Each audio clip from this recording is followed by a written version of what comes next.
తెలంగాణ ప్రభుత్వం గుస్సాడి రాజుకు సాయాన్ని అందజేసింది. 2021లో పద్మశ్రీ అవార్డును ప్రకటించినప్పుడు ₹1 కోటి, నెలకు 10,000 రూపాయల పింఛనుతో పాటు పక్కా గృహాన్ని అందించింది. పద్మశ్రీ అవార్డు మార్లవై గ్రామంలోనే కనకరాజు గారికి పద్మశ్రీ అవార్డు వచ్చింది. అయితే అప్పుడు నేను సర్పంచ్ ఉండే.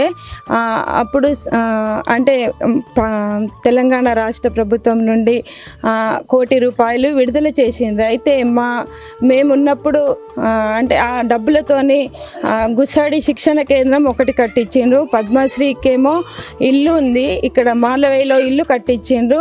మళ్ళీ అట్లనే ఆసిఫాబాద్లో, కొమరంభీం జిల్లా ఆసిఫాబాద్లో ఏమో ఇల్లు స్టార్ట్ అయింది, కడుతూనే నడుస్తుంది. వెహికల్ ఇచ్చిండ్రు. ఇంకా కొన్ని హెల్త్ పరంగా హెల్త్ డిపాజిట్ కూడా చేసిండ్రు. 10,000 పెన్షన్ నడుస్తుంది.